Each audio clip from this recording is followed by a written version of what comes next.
नमस्कार दोस्तों, स्वागत है आपका हमारे यूट्यूब चैनल उत्तराखंड ज्ञान यात्रा में। दोस्तों, यह उत्तराखंड सिंगल लाइनर पुस्तक की जो कि BS नेगी जी की पुस्तक है, तो रिवीजन सीरीज है और इसमें हम चैप्टर वाइज रिवीजन कर रहे हैं। इसी क्रम में आज हम अध्याय 23 उत्तराखंड में आर्थिक व्यवस्था के बारे में चर्चा करने वाले हैं।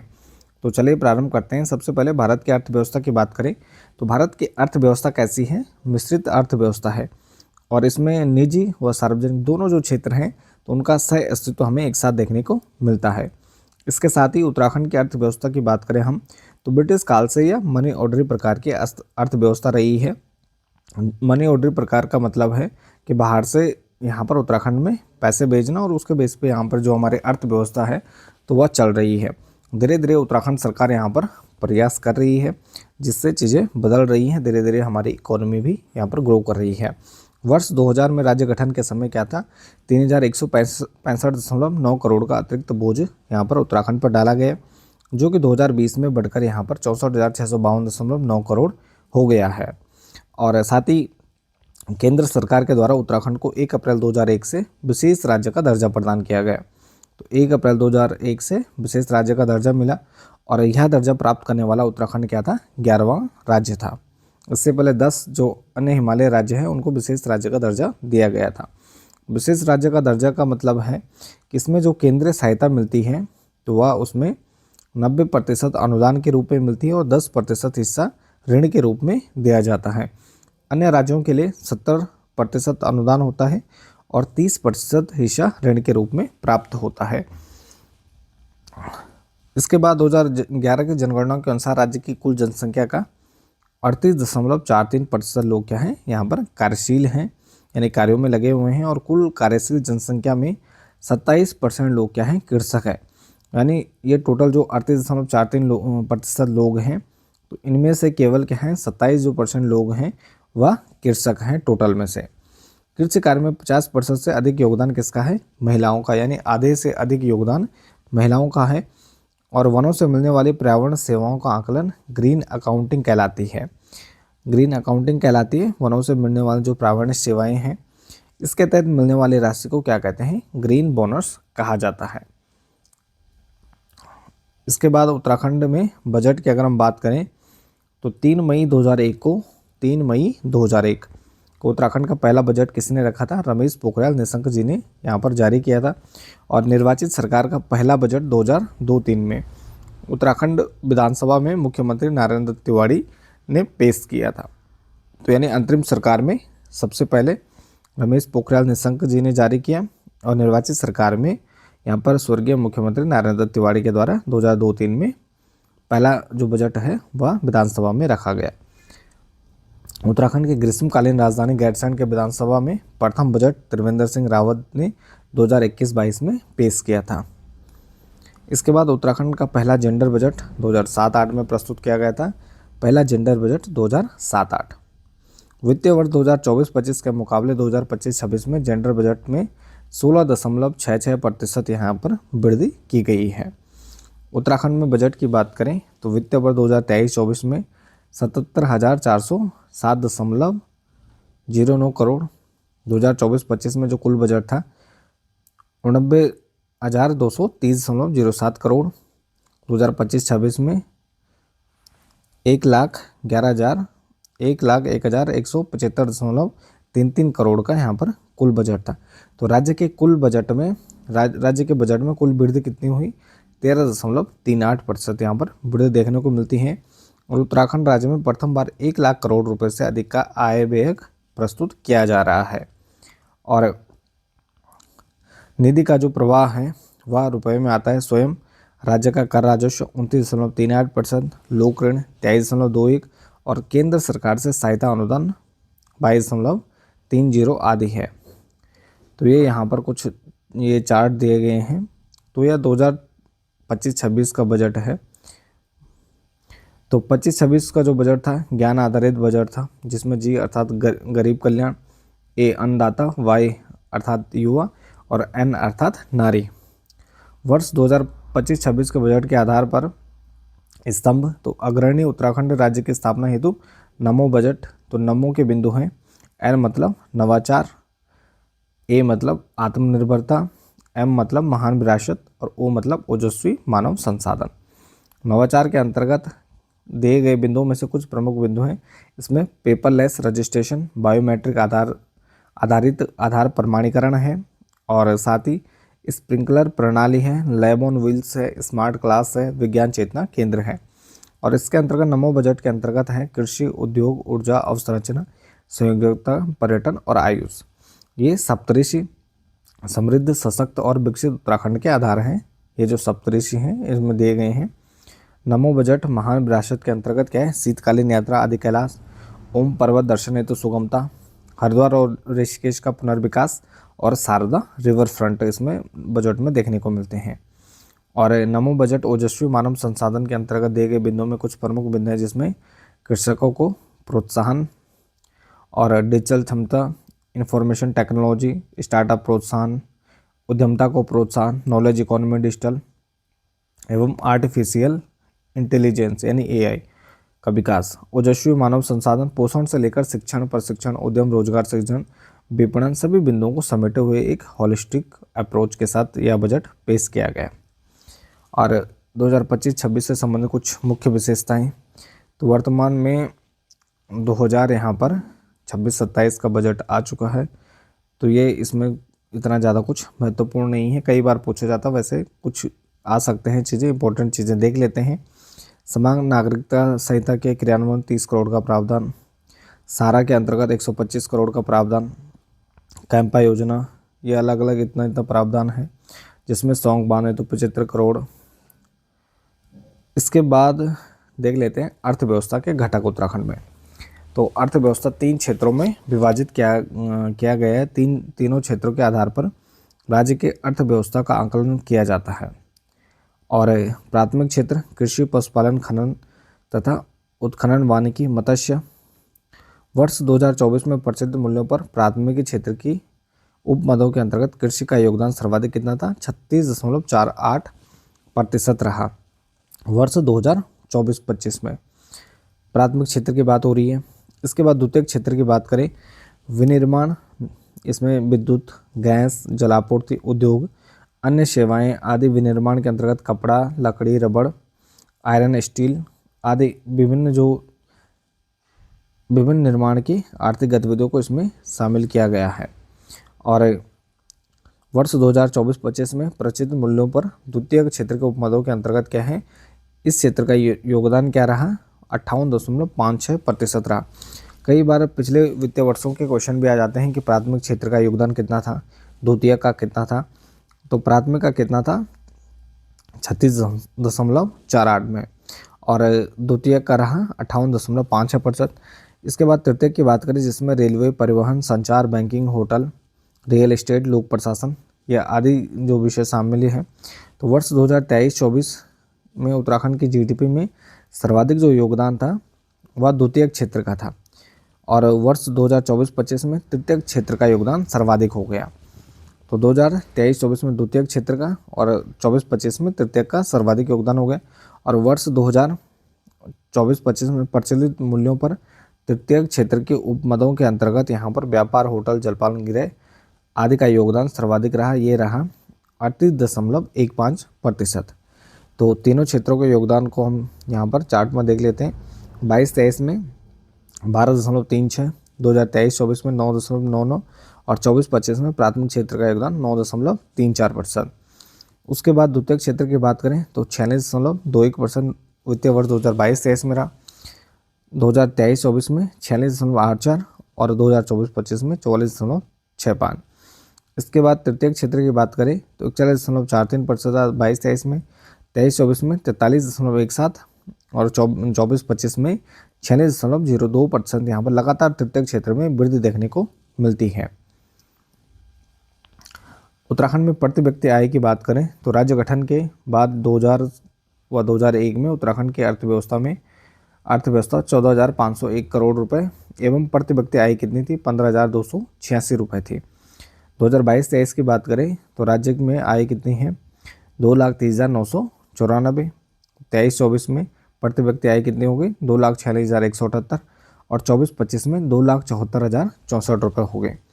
आर्थिक सर्वेक्षण 2023-24 के अनुसार उत्तराखंड का सर्वाधिक जो प्रति व्यक्ति आय वाले जनपद हैं, तो सर्वाधिक हमारे हरिद्वार है, फिर उधम सिंह नगर है, फिर देहरादून है, जहाँ पर प्रति व्यक्ति आय सर्वाधिक है।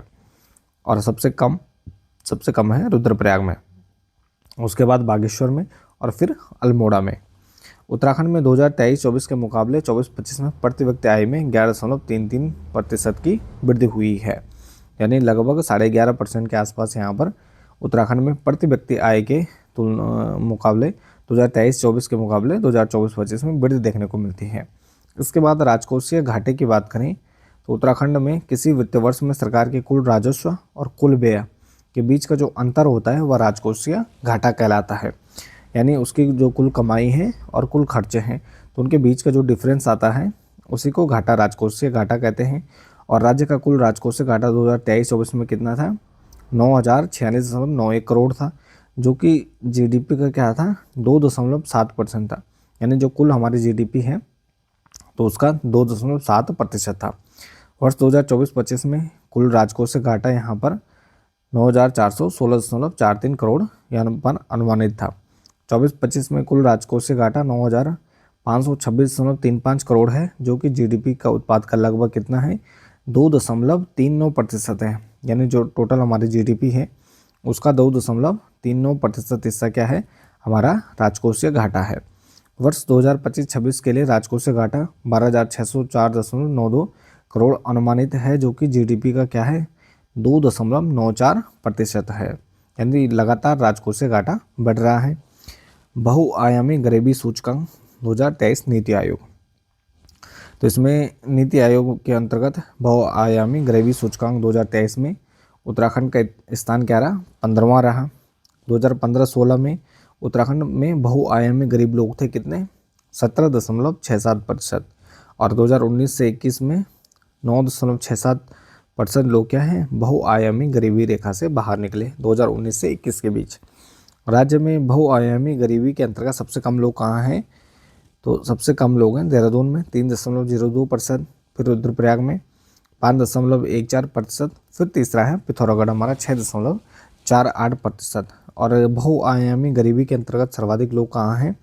सबसे अधिक है हरिद्वार में 16.69%, फिर दूसरा उधम सिंह नगर में 11.26%, और फिर नैनीताल है 10.09% है।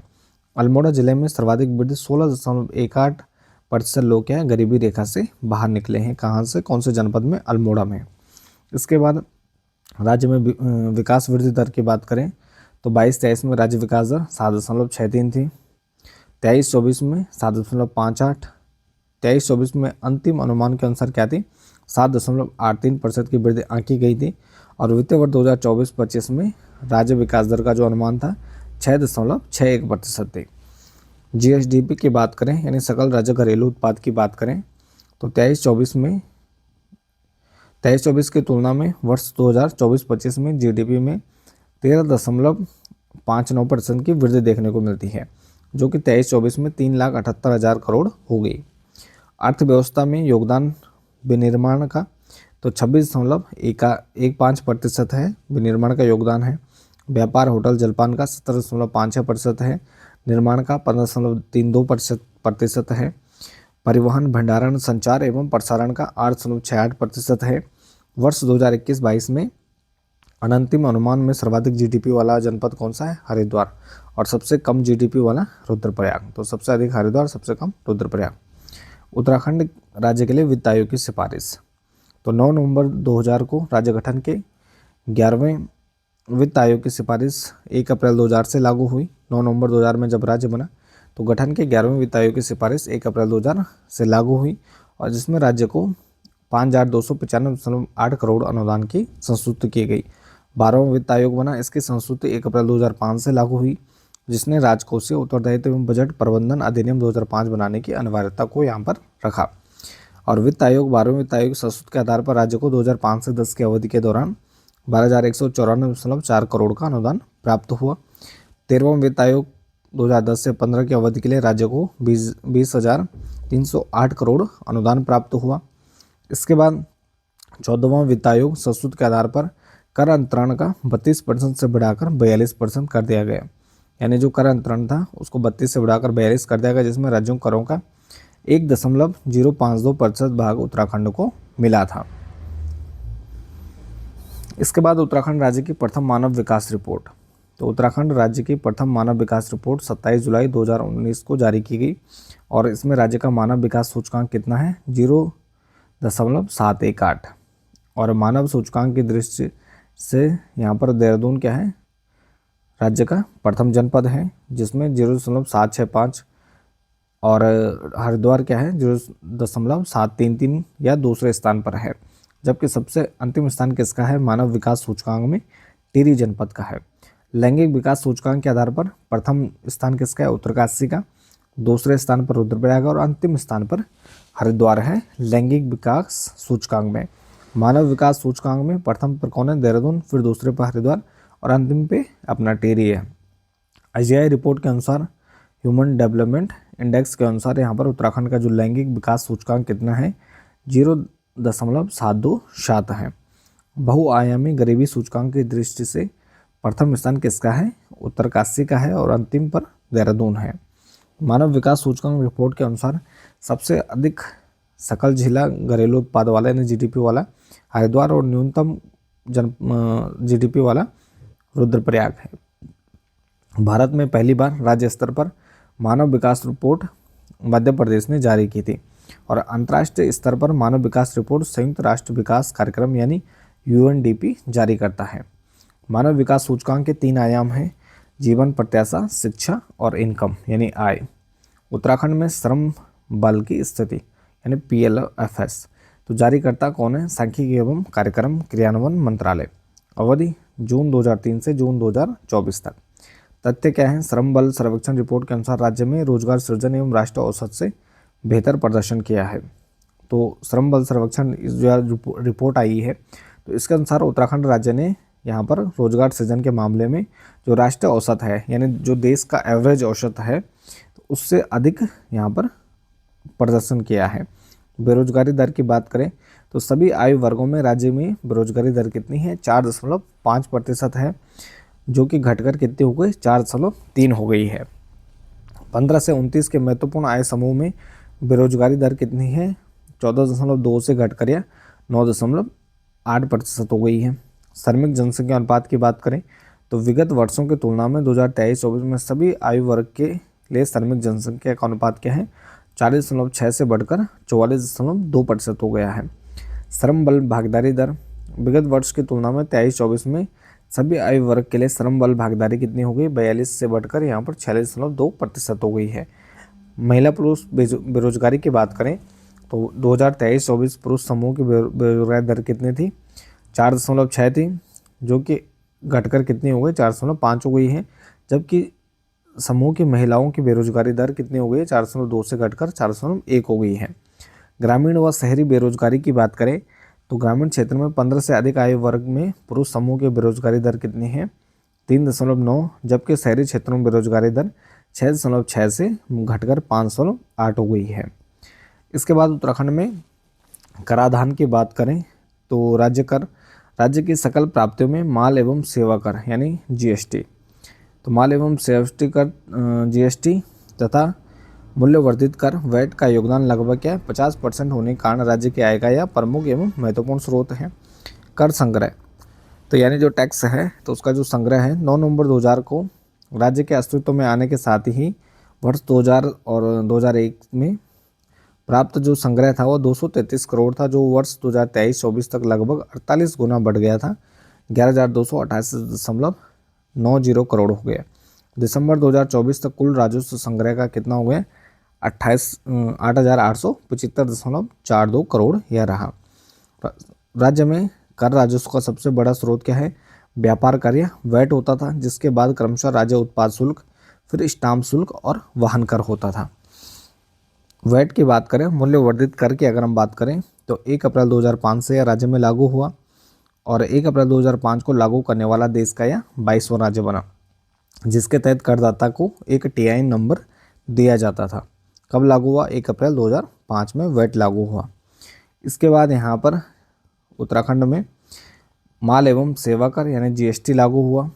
GST क्या है एक प्रकार का अप्रत्यक्ष कर है जिसके तहत सेवा कर, बिक्री कर आदि को यहाँ पर सम्मिलित किया गया है। उत्तराखंड विधानसभा ने जीएसटी विधेयक को 2 मई 2017 को पारित किया और जीएसटी पारित करने वाला देश का यह 5वां राज्य बना।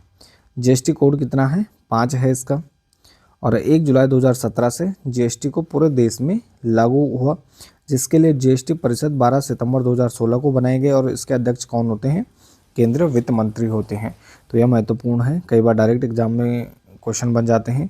तो जीएसटी का अध्यक्ष कौन होता है? केंद्रीय वित्त मंत्री होता है, न कि प्रधानमंत्री। और 1 जुलाई 2017 से जीएसटी विधेयक पूरे देश में लागू हुआ। 12 सितंबर 2016 को जीएसटी परिषद बनाए गए थे। जीएसटी 1 जुलाई 2017 से लागू हुए और एवं राज्य में ई वे बिल व्यवस्था 20 अप्रैल 2018 को लागू हुई। तो राज्य में जीएसटी लागू हुई 1 जुलाई 2017 से और ई वे बिल व्यवस्था यहाँ पर लागू हुई 20 अप्रैल 2018 से। जीएसटी के तहत 4 दरें 5, 12, 18, 28 और इसके तहत क्या है? एसजीएसटी है यानी स्टेट जीएसटी है और सीजीएसटी यानी सेंट्रल जीएसटी है एवं आईजीएसटी है। तो राज्य जीएसटी के तहत राज्य सरकार क्या करती है? एसजीएसटी, जबकि केंद्र सरकार सीजीएसटी और आईजीएसटी को एकत्रित करती है।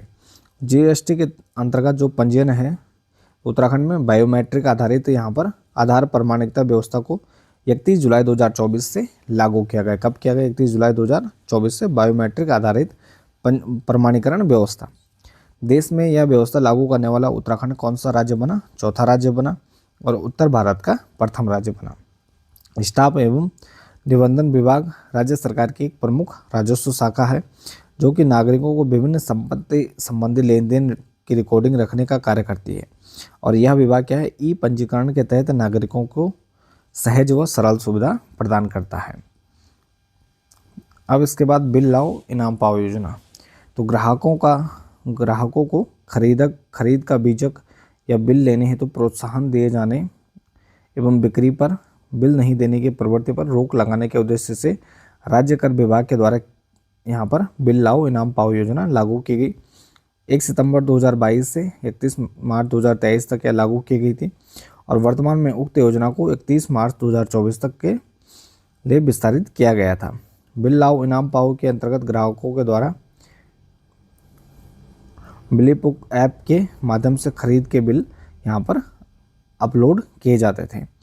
इसके बाद सकल पर्यावरण उत्पाद यानी जीईपी, सकल पर्यावरण उत्पाद सूचकांक जीईपी बनाने वाला देश का प्रथम राज्य कौन बना? उत्तराखंड। और सकल पर्यावरण उत्पाद के 4 स्तंभ वायु, मिट्टी, जल और वन। राज्य ने इन 4 प्राकृतिक संसाधनों वायु, मिट्टी, वन, जल को मौद्रिक मूल्य प्रदान करते हुए इसे सकल पर्यावरण उत्पाद कहा। और इसको लागू करने वाला या इस सूचकांक को शुरू करने वाला राज्य पहला बना है उत्तराखंड देश में। और 2020 से 22 के तुलनात्मक आंकड़ों को यह दर्शाता है और निर्मित पर्यावरण उत्पादों में 0.9% की वृद्धि को ये दर्शाता है 2020 से 22 तक। इस सूचकांक के निर्माण में हैस्को संस्थापक डॉक्टर अनिल प्रकाश जोशी की मुख्य भूमिका रही है।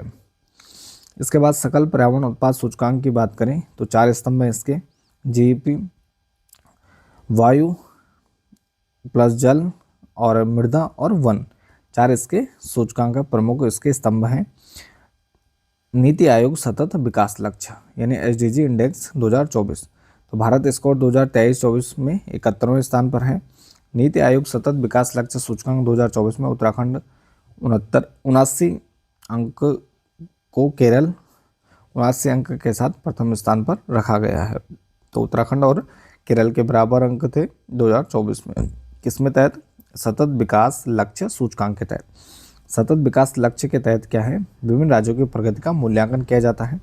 उसके जो आधार हैं गरीबी उन्मूलन, शून्य भूखमरी, अच्छा स्वास्थ्य और खुशहाली, गुणवत्तापूर्ण शिक्षा, लैंगिक समता, स्वच्छ जल एवं स्वच्छता, सस्ती प्रदूषण मुक्त ऊर्जा, उत्कृष्ट कार्य एवं आर्थिक वृद्धि, उद्योग नवाचार एवं बुनियादी सुविधाएं, आर्थिक असमानताओं में कमी, संवहनीय शहर और समुदाय, संवहनीय उपभोग एवं उत्पादन, जलवायु कार्रवाई, जलीय जीवों की सुरक्षा, थलीय जीवों की सुरक्षा, शांति, न्याय व सशक्त संस्थाएं और लक्ष्य हेतु भागीदारी। तो ये विभिन्न आयाम हैं जिनको यहाँ पर देखा जाता है और उसके तहत यहाँ पर नीति आयोग के द्वारा सतत विकास लक्ष्य सूचकांक में स्थान दिया जाता है। तो इसमें 2024 में उत्तराखंड और केरल को यहाँ पर 79 अंक दिए गए थे जो प्रथम स्थान पर रहे। तो ये था उत्तराखंड में हमारी आर्थिक व्यवस्था का अध्याय। इसके साथ इस वीडियो को यहीं पर समाप्त करते हैं। बाकी आप बने रहें चैनल के साथ। मिलते हैं एक नेक्स्ट टॉपिक नेक्स्ट वीडियो के साथ। तब तक के लिए